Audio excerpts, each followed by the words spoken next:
7 सितंबर हमारे लिए क्यों महत्वपूर्ण है। यही दिन था जिस दिन राहुल गांधी जी ने ये यात्रा शुरू की थी। और आप जानते हैं कि बड़ी विकट परिस्थितियों में, चाहे वो कन्याकुमारी से उन्होंने यात्रा की, कहाँ कहाँ गर्मी थी, कहाँ कहाँ कैसा मौसम था, और उसको तय करते करते उन्होंने अंतिम छोर श्रीनगर में अपनी यात्रा का समापन किया।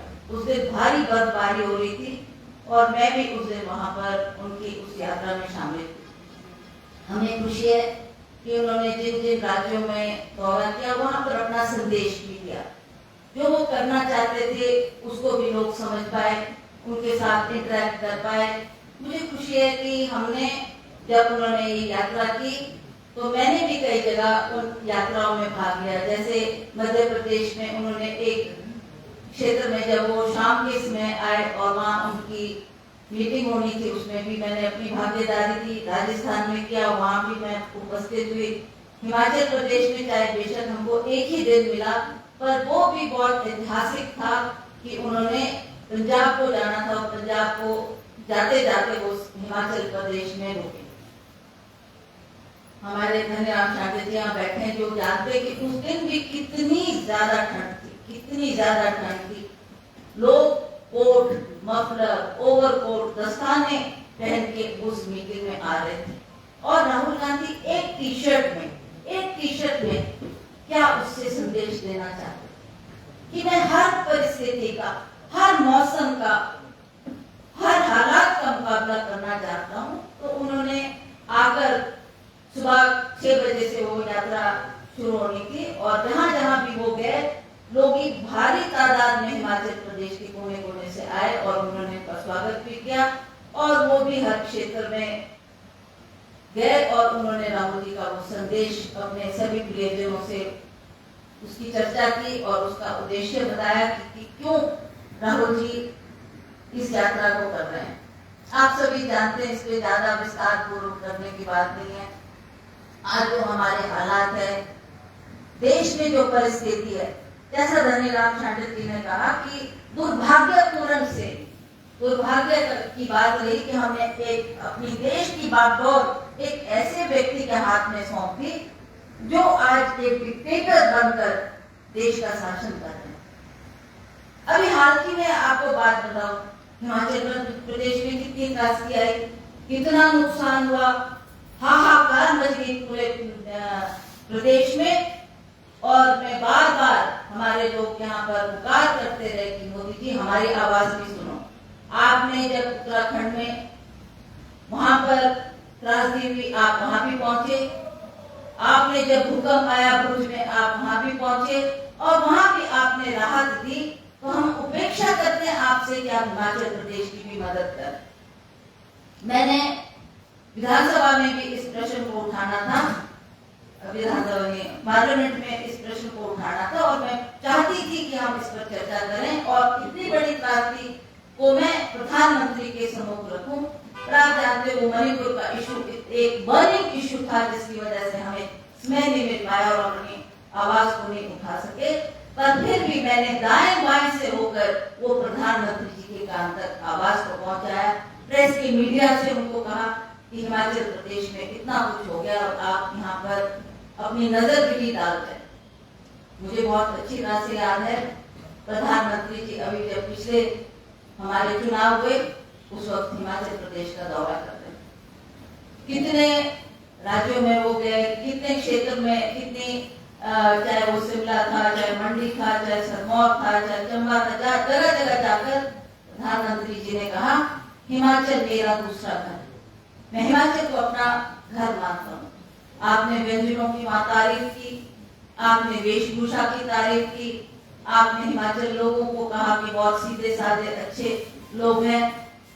तो जब आप इसको अपना दूसरा घर मानते तो ऐसी त्रासदी के वक्त में आप हमारे साथ क्यों खड़े नहीं? क्यों आपने अपनी जुबान बंद कर रखी? क्यों आप ऐसा नहीं बोलते कि हिमाचल प्रदेश में जो त्रासदी हुई उसमें हिमाचल की स्टेट उसकी भरपाई नहीं कर पाएगी और मैं खड़ा हूँ आपके साथ, मैं हिमाचल प्रदेश की मदद करूंगा। इतना भी बोल देते तो हमारे लोगों में वो भी अच्छा लगता सुनकर। पर बार बार बोलने पर, बार बार आवाज उठाने पर भी प्रधानमंत्री जी ने इसके बारे में 2 शब्द आज तक भी नहीं बोले, आज तक भी नहीं बोले।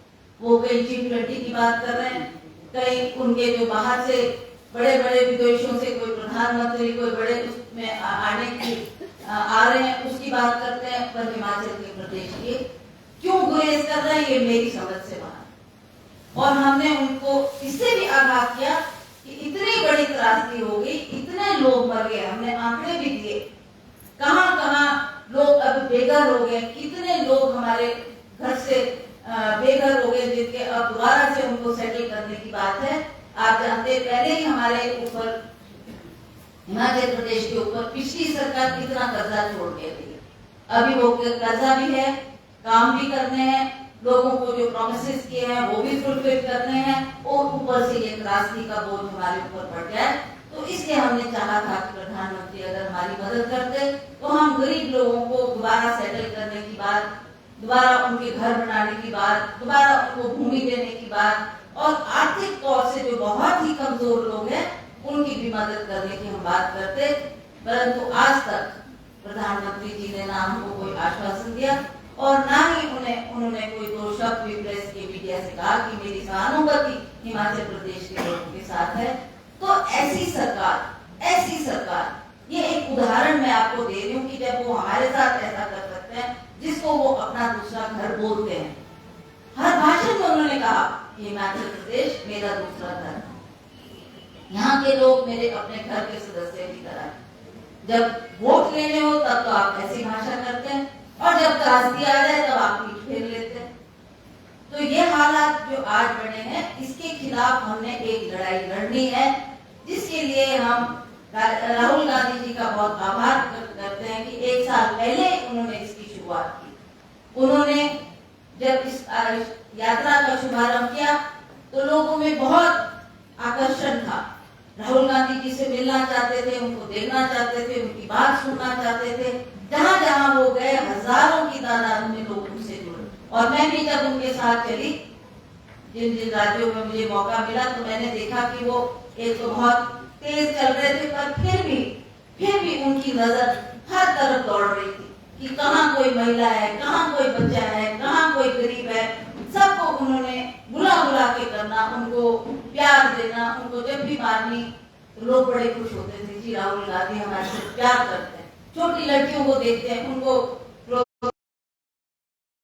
स्टूडेंट्स है, आपके स्कूल के बच्चे हैं, आप पढ़ रहे हो, that was more than enough for those children। और उनकी एजुकेशन की उन्होंने बात करने की, आप कौन सी क्लास में पढ़ रहे हो, और उसी तरह से उनके साथ फोटोग्राफी भी करते थे। जबकि जानते थे उनके साथ हमारे कांग्रेस के बड़े बड़े नेता थे, उन्होंने भी उसमें जहां जहां जिस स्टेज में गए उन्होंने उसमें भाग लिया, और उस यात्रा को आगे फ्लैग ऑफ करते हुए दूसरी स्टेट में जाते थे। फिर दूसरी स्टेट में भी वैसा ही माहौल, वैसा ही वातावरण, वैसा ही लोगों में उत्साह, वैसा ही जोश वहां पर लोगों में नजर आता था। तो मुझे लगता है कि इसका मकसद था वो काफी हद तक कांग्रेस ने उसमें सफलता हासिल की, क्योंकि लोग देखना चाहते थे, सुनना चाहते थे कि आपका उद्देश्य क्या है।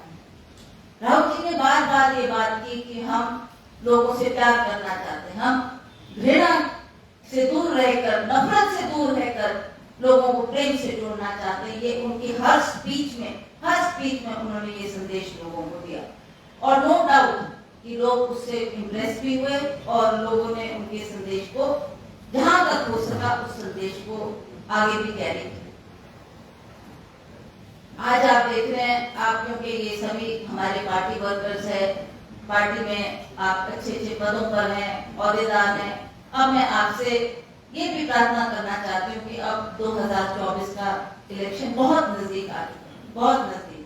अब आप देखो सितंबर हो गया, ये सर्दी के महीने तो ऐसे ही निकल जाएंगे, नवंबर एंड दिसंबर, फिर जनवरी is also cold enough, but फिर हमारे को काम करने का मौका कहाँ मिलेगा। अभी से अगर हम इसकी शुरुआत करेंगे, अभी से अगर हम फील्ड में निकलकर काम करना शुरू करेंगे, तभी इसमें हम अच्छी सफलता हासिल कर सकते हैं। मेरा आप सभी से प्रबल निवेदन है कि जो राहुल जी का उद्देश्य है, जिस मकसद से उन्होंने इस यात्रा को किया है। और आज आप देख रहे हैं पूरे देश में केवल कांग्रेस पार्टी ही नहीं, 24-25 पार्टियां उनके साथ स्तंभ की तरह खड़ी। हमने दिल्ली में भी खड़गे जी के साथ पार्लियामेंट के बाहर जाकर प्रदर्शन किया और उन्होंने खड़गे जी ने भी ये बात कही कि हम ये चाहते हैं कि हमारी जो एक जॉइंट इन्वेस्टिगेशन होनी चाहिए, उसके बारे में भी वो बार बार आग्रह करते रहे। जैसे चाहे वो अदानी जी की बात थी, उस पर भी रोष प्रकट किया और उस पर भी हमारे को कोई सरकार का जवाब नहीं मिला। तो उन्होंने कहा कि हम एक अगर आप इसको जॉइंटली इसकी इन्वेस्टिगेशन कराएंगे तो आपको सच का सच और झूठ का झूठ नजर आएगा। तो इसलिए भी वो प्रेस कॉन्फ्रेंस की जा रही थी। सभी पार्टियों ने आकर उसमें शामिल होकर कांग्रेस का साथ दिया और आज आप देख रहे हैं कितना बड़ा गठबंधन ये तैयार हुआ है। और उनका मकसद भी यही है, बिकॉज आज सब इस बात को समझ चुके हैं कि जो हमको आशा थी, मोदी जी से उम्मीद थी, कितनी बार हर भाषण में मोदी जी ये कहते थे मैं युवाओं को रोजगार दूंगा। मुझे आंकड़े भी याद है कि उन्होंने कहा था कि हम कितने करोड़ बच्चों को एक साल में कितने करोड़ बच्चों को रोजगार प्रदान करेंगे।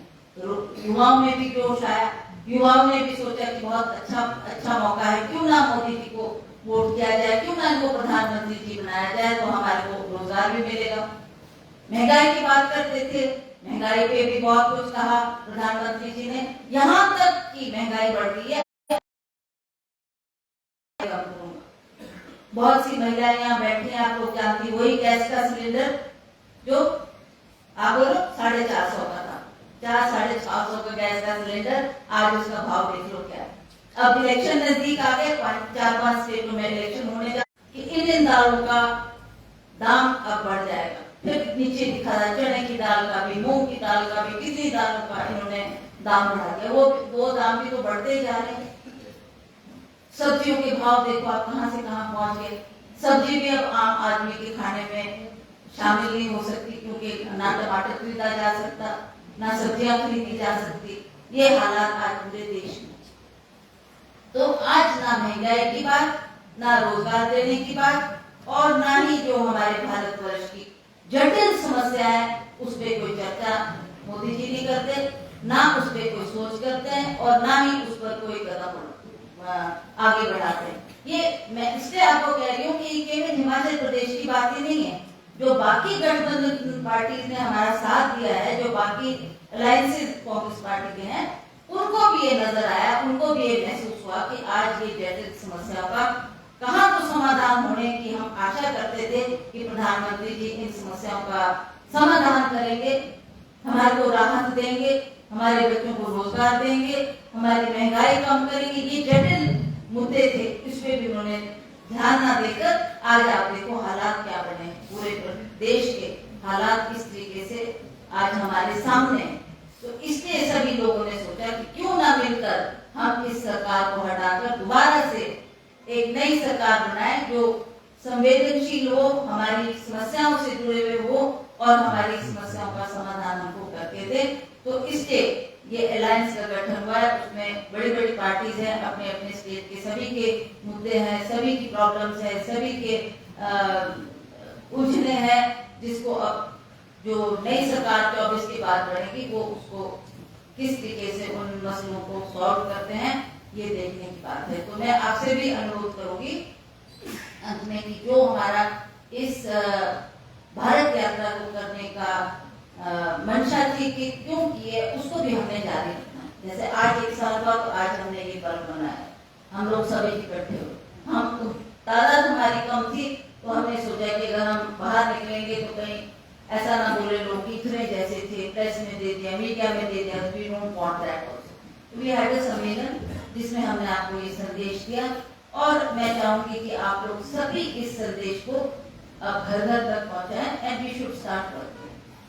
अभी 24 का इलेक्शन बहुत नजदीक है, इसको आपने गंभीरता पूर्वक लेना है और काम करना शुरू करना है, ताकि हम कांग्रेस पार्टी को मजबूत करें और दोबारा से हिमाचल प्रदेश में अपनी चारों की चारों सीटें जीतकर हम ये दर्शाएं कि मोदी जी हम आपसे बहुत खफा हैं, बहुत नाराज है, आपने जिस तरीके का व्यवहार हमारे देश के साथ, हमारे लोगों के साथ किया है। तो आज हमको एकजुट होकर इस मकसद को आगे बढ़ाना है और कांग्रेस को मजबूत करना है। हमारी महिलाएं यहाँ बैठी है, तो मैं महिलाओं से भी निवेदन करूंगी कि हमारे में एक बहुत बड़ी शक्ति होती है। जब हम किसी बात को डिटरमिन कर लें और मन में ठान लें कि ये बात करनी है, तो उसको कोई शक्ति नहीं रोक सकती। तो अगर आप इस संदेश को हर घर में, हर अपने, आप लोग काउंसलर है, आप अपने अपने वार्ड में जो गांव से संबंधित है, वो अपने अपने गृह क्षेत्र में इस बात को दे, इस संदेश को दे। मुझे लगता है इसकी अच्छी शुरुआत होगी और लोगों को भी एहसास होगा कि नहीं, कांग्रेस पार्टी अब इलेक्शन मोड में आ चुकी है और हम लोगों ने मिलजुल कर इस इलेक्शन को दोबारा से जीतना है और दोबारा से ये संदेश देना है कि हिमाचल प्रदेश में जो हिमाचल प्रदेश आज है वो कांग्रेस पार्टी की सरकारों ने ही बनाया। आप चाहे स्कूलों की बात करो, अस्पतालों की बात करो, विकास की बात करो, सड़कों की बात करो, जितना भी विकास हिमाचल प्रदेश में हुआ है वो कांग्रेस की सरकार के द्वारा ही किया गया है। तो आज हम इस बात को महसूस कर रहे हैं कि हमने पिछली सरकार के तहत भी, जो जयराम ठाकुर जी की सरकार थी, उसमें भी हमें लगता था कि कुछ ना कुछ काम तो होगा, पर वहां भी निराशा ही हाथ लगी, वहां भी निराशा ही हाथ लगी।